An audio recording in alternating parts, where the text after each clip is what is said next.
The Four Seasons series is on Netflix. There was originally a movie of the Four Seasons like 40 years ago by Alan Alda, and this is a remake in TV format. It's a pretty neat premise. 8 episodes, 2 for each season, and you have a group of couples who take a vacation each season or do some kind of trip, and it sounds like it would be a lot of fun, and there is some good humor, especially if you're okay with cringe. But what's really kind of the core of the show is relationships and relationship dynamics, how they change over time, how people change over time and age, and how couples fight. You have multiple characters having sort of these midlife crises and seeing how they manifest. Overall, pretty entertaining. You can crank it out in one evening. But there's a decision that was made, and I'm assuming this is just like the original, which I haven't seen, that really surprised me and felt kind of inappropriate for the rest of the show. And when you combine the twist with the ending, it doesn't really feel great as an ending.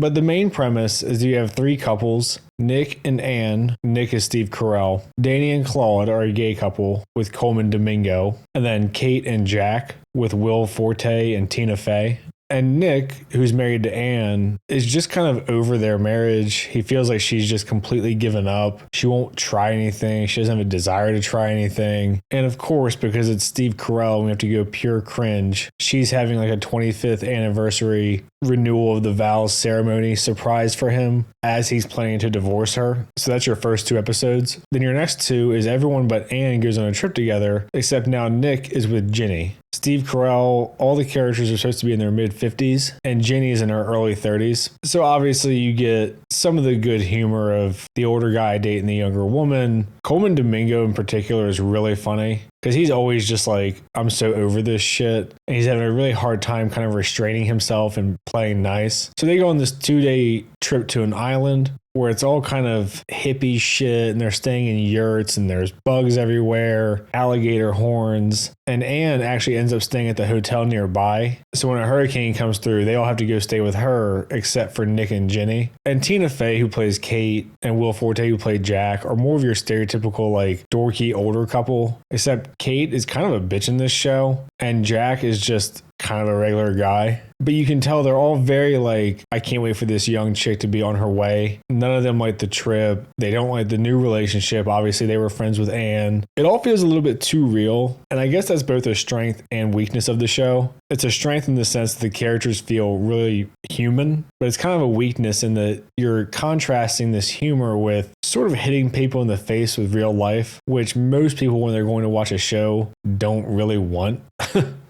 Or at least not in a depressing manner. And you have this sort of thing throughout the show where Danny has some kind of surgery that he needs but doesn't want to get it. They go to this trip and he's doing cocaine and they're partying and drinking, and Cloud is being overbearing about his health. Jack wants Kate to be a little bit more invested in their relationship and have a more feminine, softer touch, and she feels like she's just taking care of another kid. And you definitely get hit in the face with the reality as the show goes on. And it's sometimes done in a funny way, but it's also a little bit heavy at points. After the island trip that Ginny planned, they have a trip to their university for the weekend. And like the whole time, Jack is hoping that it'll be like a romantic getaway for him and Kate. And she's just completely uninterested, has no desire to be around him. Kind of seems like she's just over him. Cloud's pissed off at Danny because he took a stressful job that he wasn't supposed to take in Austin. They haven't seen each other for months and they have a big blowout fight. Nick and Ginny and Nick and Anne's daughter go watch her play. And the daughter's play is all about how much of a bitch Ginny is and how Nick destroyed the family. You're getting these people going through a divorce and fighting. And it's all done in a very funny way. But the subject matter itself is still really real and things that actually happen when people go through these nasty divorces. And the last season really went a way that I wasn't expecting, where they're in a cabin, it's New Year's. Nick is with Ginny and all her friends, and the rest of their crew is with Anne, and she's with this new older guy that she doesn't seem really into at all. And whoever wrote this, I believe Tina Fey, really understands the whole Zoomer thing and how to make fun of them.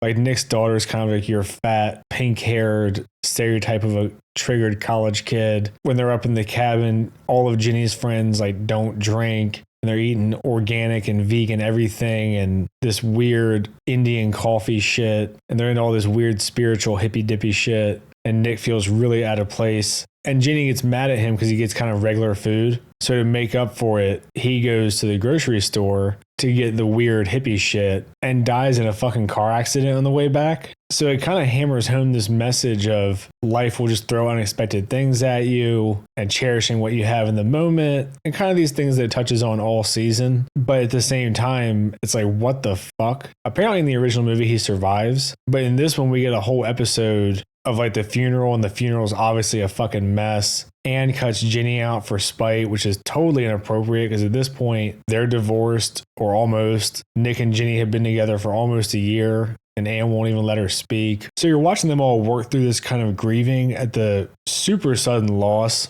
And it's very uncomfortable. And like they say funny and quirky and weird things. But again, it feels just a little bit too relatable. The kind of dynamics that these people all have and the emotions they're going through. And at this point, Jack and Kate are like kind of not talking to each other. But when they do this annoying ass therapy speak where they're like putting their hands out and they're like, I want to say something. And the other one says, I'm listening. All the weird shit that I guess happens in marriage counseling. I don't fucking know. And the show ends with Ginny saying that she's pregnant. It kind of feels like there could be a season 2, but I cannot imagine there would. Overall, it's a decently entertaining show, but I think it helps going into it if you know that the tone is going to be a really kind of wide range of quirky humor, kind of dumb humor, to addressing real life relationships and problems and life problems and aging and sort of all the non-fun stuff that happens as you get older. And I imagine many people have these relationship struggles as they go through life and you get older. Obviously, people change, things change, situations change. And I think the show actually handles all of it pretty well, but that doesn't necessarily make it fun to watch.